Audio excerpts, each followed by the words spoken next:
اس وقت عالمی سطح پر یہودی جمع عیسائی بریکٹ میں کر لیتے اور امریکہ جمع یورپ یہ بریکٹ میں کر لیتے. ان کا اندر معاملہ کیا ہے؟ اصل جو ہے اس میں پیچھے مائنڈ ہے، ماسٹر مائنڈ، سازشی ذہن، وہ یہود کا. باقی عیسائی اعلی کار بن گئے. جو 100% اعلی کار ہے یہود کا وہ پروٹیسٹنٹس ہے. پروٹیسٹنٹزم یہود ہی نے پیدا کرایا تھا. یہود ہی نے یورپ کے اندر سود کا رواج شروع کروایا، ورنہ سود حرام تھا. وہاں پر بھی یوزری بھی اور کمرشل انٹرسٹ بھی دونوں حرام تھے. یہ یہودیوں نے کروایا. اور پھر پہلا بینک بنوایا ہے انگلستان کے اندر، بینک آف انگلینڈ. اور جو پوپ کے خلاف بغاوت کرائی تو پہلی بغاوت ہوئی انگلستان کے اندر، جو چرچ آف انگلینڈ علیحدہ ہو گیا پوپ سے.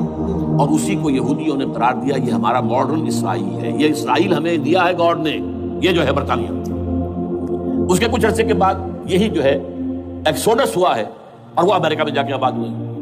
لہذا امریکہ کو بھی جیوز نے کہا ہے دس از اندر اسرائیل، یہ ہمارے اصل اسرائیل، ماڈرن اسرائیل یہ ہے. اس لیے کہ جو انہیں وہاں پر اقتدار حاصل ہوا ہے، جو قوت حاصل ہوئی ہے، جس قدر دولت انہوں نے وہاں جمع کی ہے، وہاں کے جس طریقے سے جکڑ لیا ہے حکومتوں کو، فرنگ کی رگے جہاں بن جائے یہود میں ہے. ٹھیک 100 سال پہلے علامہ اقبال یہ مشاہدہ کر کے آ گئے تھے یورپ میں. اور کون دیکھنے والا تھا کہ وہاں کیا ہو رہا ہے، بیہائنڈ دی سین کیا ہے، سامنے کیا ہے، پردے کے پیچھے کیا ہے.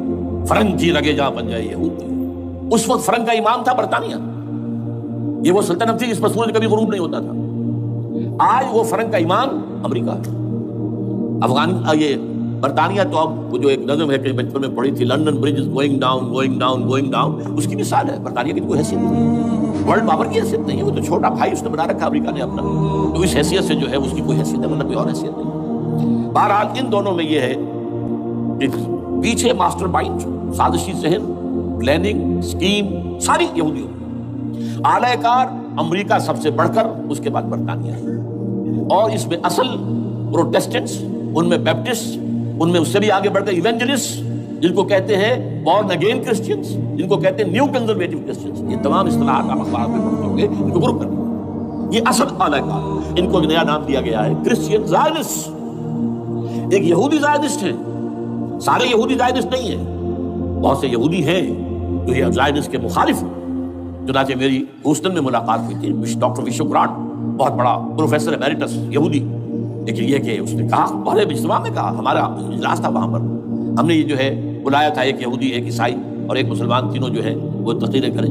نے کہا تھا کہ وی آر ناٹ سپورٹنگ اسرائیل. اس نے وہ عیسائی جو آیا ہوا تھا پروفیسر، اس نے they are supporting Israel, we are not supporting Israel. اسی طرح میری جو ہوئی تھی round table conference, round table, اس میں ایک یہودی پروفیسر تھے، وہ ہسٹری کے پروفیسر، میں نام بھول رہا ہوں کا. انہوں نے کہا آئی ایم اینٹی زائنسٹ، میں زائنسٹ کے خلاف. تو زائنسٹ جو ہے اصل میں ایک سیکولر یہودیوں کی تحریک ہے، اور اس کے سب سے بڑے سپورٹرز کرسچین زائنسٹ وہ امریکہ میں بیٹھے. تو یہ ہے صورتحال. یہ جان لیجئے کیتھولکس جو ہیں یہ اتنے پرو یہودی نہیں ہیں. اب رفتہ رفتہ وہ بھی اس کے اندر آ کر شامل ہو گئے. یورپ جو ہے زیادہ Catholics, Roman Catholics. Roman Catholics کا یہ بھی آپ نے جملہ پڑھ سنا ہوگا، یہ جو ترکی جو ہے ہمارا ملک، یہ جو کوشش کرتا رہتا ہے گھسنے کی یورپین یونین کے اندر. تو ایک دفعہ جان شراق نے کہا تھا، بڑا پیارا جملہ تھا، Why doesn't Turkey understand that we are a Christian club؟ یہ ہماری جو یونین ہے یورپین، یہ تو کرسچین کلب ہے، وہ مسلمان ہے، وہ کس وجہ سے آنا چاہتا ہے، کیوں تو خود داخل ہونا چاہتا ہے؟ Why doesn't Turkey understand that we are a Christian club؟ لیکن یہ ہے رومن کیتھولکس، اور ان کا میں بعد میں آپ کو بتاؤں گا. یہی آپ کو معلوم ہے کہ یورپ نے عام طور پر اسرائیل کا اتنا ساتھ نہیں دیا جتنا جو امریکہ دیتا رہا ہے. اور کسی درجے میں ان کے دلوں میں سافٹ کارنر جو ہے عرب فلسطینیوں کے لیے بھی رہا ہے. یہ معاملہ ایران کے بارے میں بھی رہا ہے. جس قدر اسٹرانگ ایکشن امریکہ لینا چاہتا ہے، یہ جو ہے اس کے ساتھ نہیں ہے. یہ تھوڑا سا فرق ہے، وہ میں اس کا ایک بنیاد بعد میں بتا دوں گا آپ کو. بہرحال ان کا ایک جو ایجنڈا ہے وہ دو، سمجھیے کہ دو اس کے نکات ہیں، دو رسیوں کے مانند یہ آپس میں بٹا ہوا ہے. پہلا، عالم اسلام کے مادی اور مالیاتی وسائل، خصوصاً تیل پر قبضہ. یہ ان کا دنیاوی اعتبار سے، دولت کے اعتبار سے، وسائل کے اعتبار سے اس وقت کا ایجنڈا ہے. ویسے تو اس سے اوپر وہ جاتے ہیں پوری دنیا پر، وہ تو بات کی بات ہے. لیکن ابھی نہ وہ روس کو چھیڑ رہے ہیں نہ چین کو چھیڑ رہے ہیں. چین تو ان کا سب سے بڑا جو ہے بزنس پارٹنر ہے، سب سے بڑا، اور چین کو رفتہ رفتہ وہ اپنی لائن پر لا رہے ہیں. اب تو صرف یہ کہ وہ ایک پارٹی گورنمنٹ وہاں رہ گئی ہے جو کہ کمیونزم کے دور کی یادگار ہے. باقی ان کی جو اکانومی ہے وہ تو آ چکی ہے اسی رخ کے اوپر جو یورپ کی ہے, مغرب کی ہے. نمبر 2 ایجنڈا کیا ہے؟ دنیا میں کہیں بھی اسلام کے بحیثیت ایک نظام زندگی ظاہر ہونے کا کوئی موقع نہیں دینا. We have to nip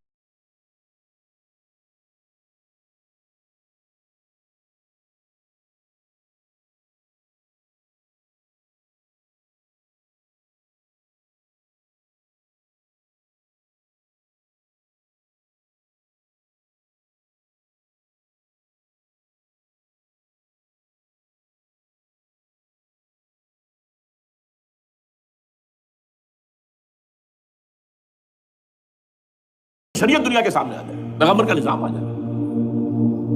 الحذر, آئین پیغمبر سے 100 بار الحذر. حافظ ناموس زن, مرد آزما مرد آفری, یہ معاشرتی نظام ہو گیا. موت کا پیغام ہر نوع غلامی کے لیے, نہ کوئی فخور و خاکہ نہ گدائے رہنشی, یہ سیاسی نظام آ گیا. اور کرتا ہے دولت کو ہر آلودگی سے پاک و صاف. منعموں کو مال و دولت کا بناتا ہے امین. تم دولت کے امین و مالک نہیں ہو. اور اس سے بڑھ کر اور کیا فکر و عمل کا انقلاب, بادشاہوں کی نہیں اللہ کی ہے یہ زمین. ان الارض للہ, یہ نظام کہیں نہ آ جائے.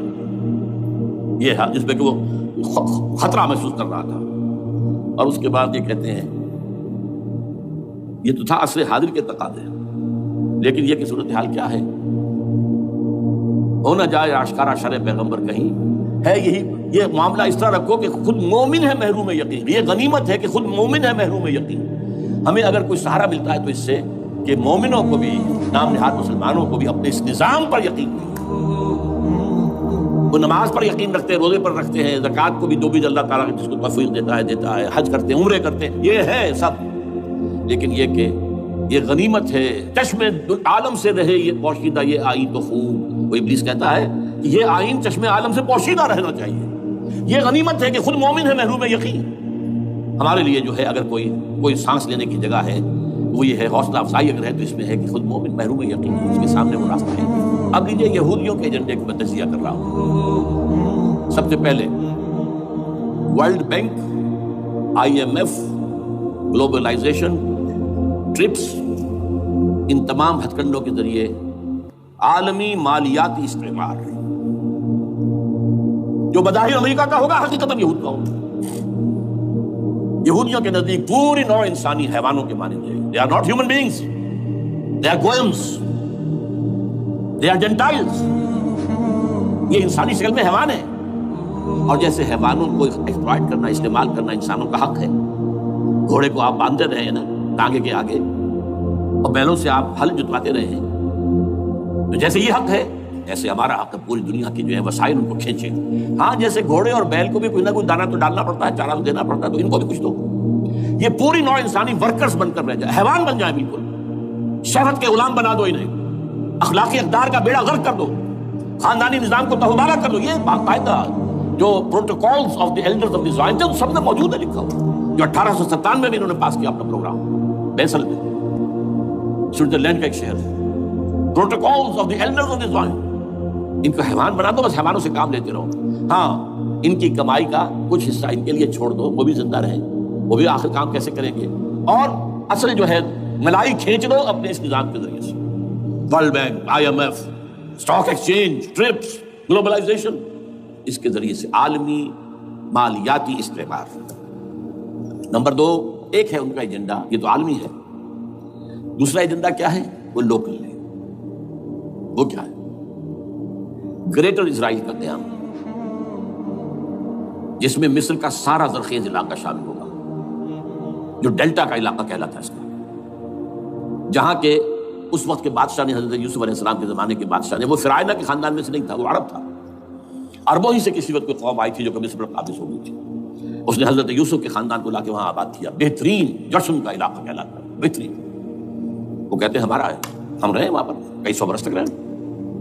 عراق ہمارا ہے, وہاں ہمیں قید میں رکھا گیا, نبوکدنضر لے گیا تھا. عرب کا شمالی حصہ جو ہمارا ہے, وہاں خیبر میں یہودی قلعے تھے, اور وہاں مدینے کے اندر جو ہے 3 قبیلے یہودی تھے جنہیں محمد نے صلی اللہ علیہ وسلم نے وہاں سے نکال کیا تھا. یہ جارڈن یہ ترکی کا بھی کچھ حصہ ہمارا ہے. باقی پورا لبنان اور پورا فلسطین، یہ سب اس کے اوپر بنے گا ایک greater Israel. This is there local agenda. اور اس کے لیے ضروری ہے ایک بہت بڑی جنگ. ایسے آسانی سے نہیں ہو جائے گا.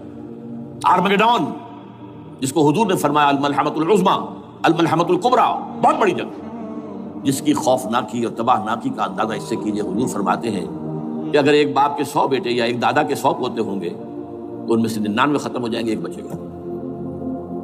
اور ایک جگہ فرماتے ہیں اتنی اموات ہوں گی، اتنی لاشیں ہوں گی کہ ایک نفاست پسند پرندہ جو ہے، جو گندگی پہ نہیں اترنا چاہتا.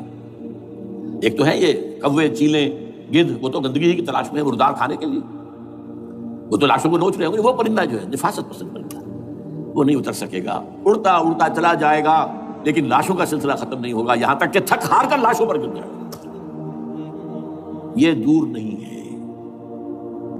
اس لیے کہ اس پر متفق ہیں یہودی بھی اور عیسائی. پروٹسٹنٹس، عیسائی اس کے اوپر پوری طرح متفق ہیں. آرمگیڈون، جسے آپ تھرڈ ورلڈ وار کہہ لیں، الملحمۃ العظمیٰ کہہ لیں، الملحمۃ الکبریٰ کہہ لیں، حضور کے الفاظ میں یہ آئے گی. اس کے نتیجے میں گریٹ اسرائیل بنے گا.